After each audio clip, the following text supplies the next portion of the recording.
I don't think that the Google Pixel 8 is the phone of the year. I think that at 549, like I talked about a few days ago, it's a good value. But what's bringing up a lot of this conversation, when I'm not here to criticize anybody, but just the reason everybody's kind of talking about this now is because MKBHD, who is Marquez Brownlee, like the biggest tech reviewer guy in the world, very close to anyway, said it's his number one choice for phone of the year. And I mean, everybody kind of has their criteria and their own selections. And I figure, well, I mean, I don't think it is, but that doesn't mean that it's not a good phone. That doesn't mean it can't be a good phone.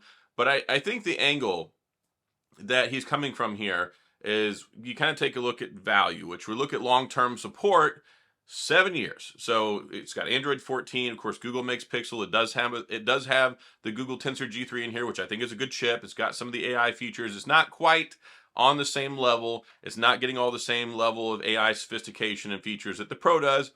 That's a Pro, but it has a little bit smaller screen. They bumped up the brightness on the screen to 2000 nits brightness max, which is very good. Been a lot of improvements here. It's got a great camera on the back. It even has macro mode, which a lot of phones that have two cameras don't. Pretty decent selfie camera, and 4K video, 4K 60 video on the front and the back. It has wireless charging. It's got regular charging, which, I mean, we can call it slow or not slow. I mean, it's the same category. It's a little bit faster than the iPhone, I think. It's funny because some people are like, oh, the charging is so terrible. I'm like, well, I mean, it's faster than the iPhone, which nobody complains about. So it's just one of those like tech semantic things. But overall, I think it's a very good phone. It's a very serviceable phone. I have voiced my frustrations about how I think that Google's kind of gatekeeping some of the AI features and updates that's kind of keeping them for the Pro model, which I get it. Pro model for me is it should have the same platform, but extra stuff, like hardware wise. So it has 4 extra gigabytes of RAM. This one has 8, the Pro has 12. This one has the 2 cameras on the back, the Pro has 3. See where I'm going with this? This one has like a 6.2 inch screen. You have a 6.7 inch screen with the Google Pixel 8 Pro. There's just like a couple different differences here. Very much like when you look at the iPhone 15, you look at the iPhone 15 Pro. They are called Pro for a reason. But I don't think a lot of the software and AI features should be restricted. Like, I don't think that that should be kind of gate kept behind the more expensive phone.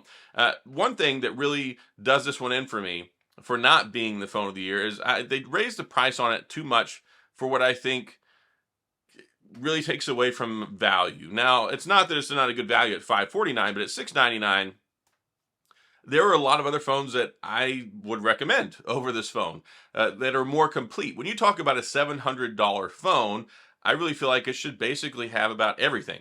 You look at the S23, 6.1 inch screen. It's got the 3 cameras, Snapdragon 8 Generation 2. I mean, it's got a lot of good things going on there. I mean, it's not as maximized. It's not to the max. It's not the ultra version, but it's not supposed to be the ultra version. So, not like trying to quibble over that there, but I mean, it's like there are certain things you look at a phone at $700 and kind of expect them to have. That's why I rail against the iPhone 15, the 14, the 13. They're an $829 phone unlocked, and it still has a 60 hertz screen. It still has 2 cameras. I mean, there's like a lot of stuff that it just doesn't do that I think it should do for that price. So I think it's great that this phone has 7 years of support. I think it's great that it has best in class point and shoot camera that you can get basically. And I think that it offers a pretty good experience. And I think that it's just going to get better. It's funny because some people say that Google Pixel phones get worse over time, but I think they get better over time. And we've seen a lot of changes since this phone has come out. There have been things that have been fixed with Android 14. There's been more app optimization from developers. And overall, I think it's a good phone. And at $549, I think it's a reasonable phone to pick up. Like at $699, I'm like, all right, right now at $699, I mean, for a more novelty phone, I mean, I really like the Motorola Razr Plus. And it's normally $999, but it's on sale for $699. If you want to look at something more value priced, this phone right here, normally is $650, $699. This is the Motorola ThinkPhone. I love this phone. This is one of my favorite phones of the year. You can get it for $399 right now.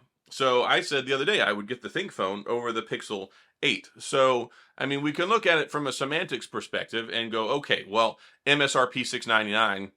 Well, I still think the Motorola ThinkPhone is a pretty complete phone. I like this. I like that it even has its own desktop mode on there. I like some of the smart features you can do with it. I like what Motorola is doing with the software suite. I like that the ThinkPhone's getting monthly updates.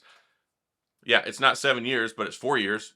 I mean, I think that's pretty realistic. And as a Snapdragon 8 Plus Generation 1, so many people rail against this phone for having the Tensor G3, which people call an Exynos chip. They say it's not even as good as a 2-year-old flagship, blah, blah, blah, whatever. None of those things are really true. But I think the Tensor G3 is a very good, capable chipset. I like this is probably just about the best one-handed use phone that you can get out there, other than some more very expensive ones like my favorite, the Sony Xperia 1 Mark V. So, yeah, I would also get like the OnePlus 11 over this, which you can still get, I think, cheaper or about the same price, which is a much more complete phone as far as you look at like a pro level series phone. I know that they dropped the Pro moniker, but the OnePlus 11 is a very, very good, very complete phone. Snapdragon 8 Generation 2, 3 cameras, macro, telephoto, like the whole 9 yards. And I like it. Like the OnePlus 11 is one of my favorite phones of this year, and it came out at the very beginning of the year. So I think there's a lot of competition there.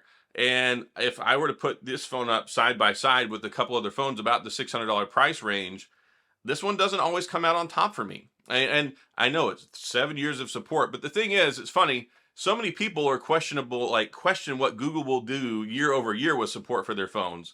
But then I have people that jump on me because I question how good this phone will be 7 years from now. And this isn't the Pro model. Like, it's not even getting all the stuff that the Pro does. So it's like, yeah, it may be a very not super changed experience 3, 4, 5 years from now. Like, I'm sure they'll have some more smart stuff that comes out. I'm sure it'll get barred and all that stuff. But I mean, realistically, if you're going to go out and buy a phone for $400, $500, $600, I mean, if you really want this phone, I think it'll be a good value for you. But I'm just saying, I don't think it's the best. I don't think this is the best phone of the year. My phone of the year was the S23 Ultra. I think it's the best, coolest, most powerful, like, complete phone out there. And when I look at that stuff, like, I don't even award it to the Z Flip or the Z Fold 5. Yeah, just because it's the most expensive phone and it does cool things like opens and closes doesn't mean it's the best. It doesn't have the best cameras. It doesn't have the best support. I mean, it doesn't have 7 years of support by any means.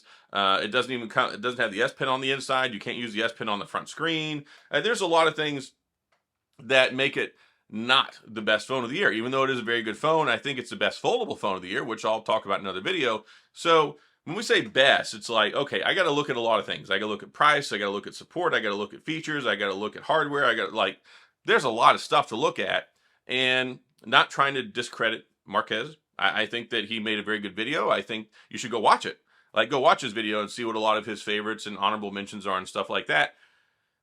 I just don't think this is phone of the year. And I make Plxel videos. Like, I'm a big Plxel fan. I really love my Plxel 8 Pro. I said it's the most improved phone of the year. It's almost, like, it's up there like top 3 or 4 best phone of the year, which is very, very competitive.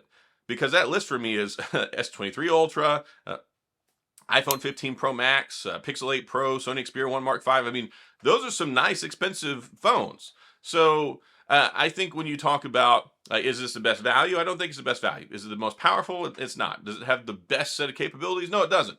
But it does just enough in a lot of categories. And I think there's been a lot of improvement here. I mean, I really think there's a lot of improvement in this, especially you look at the Pixel 6, you look at the Pixel 7. People are starting to get more confidence in the brand. People are getting more confidence in the phone. And then I like the design. I wish they had it in the bay blue. That would be better. I do like that it has the matte finish over the camera rail so that it doesn't get all scratched up like my 8 Pro. But I don't know. I just wanted to talk about it. And this is not a ding to this phone. I mean, I'm not trying to ding it at all. I think in a lot of ways it's a very, very good phone. It's just that, like, phone of the year means a lot. So I don't think it's the phone of the year.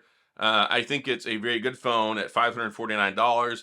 I think it gets harder to be competitive at $699. Like, that was what made the 7 and the 6 so special. I think I might have even called the 7 my phone of the year last year. I can't remember at this point, but I really liked the 7. And the fact that it was like $599, and then you could get it basically like a month or two later for $499. Then it was on sale for $449. It was such a great value. And this one is just at $700, makes it hard to say it's a good value. That's what made, for me, a lot of the Google Pixel phones very special.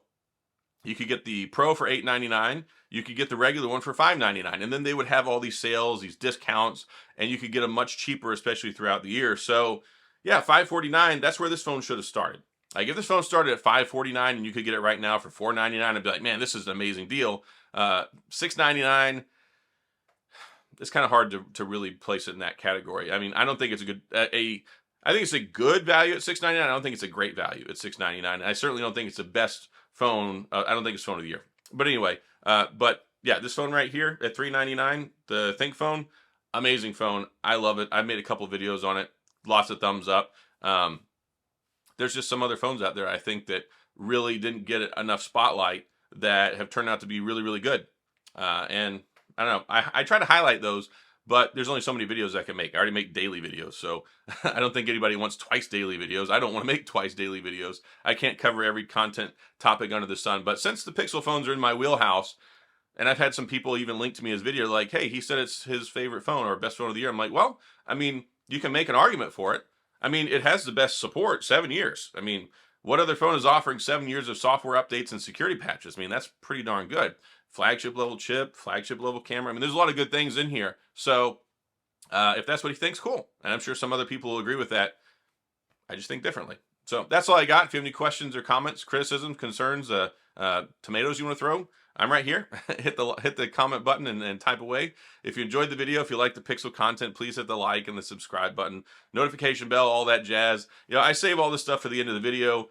Maybe it's to my detriment. I don't know. I just like to get in here, talk, tell y'all what I think, get straight to the meat and the potatoes of the matter. And then look, if y'all stay around to the end of the video and you want to subscribe, I am happy to have you here. Come back, watch the videos. I'm sure I'll make you angry at some point in time. I'm sure you'll be on my side at some point in time. I try to be as fair as possible, or at least speak my mind. So that's all I've got. As always, thanks for being here. I appreciate you watching, and I'll see you guys next time.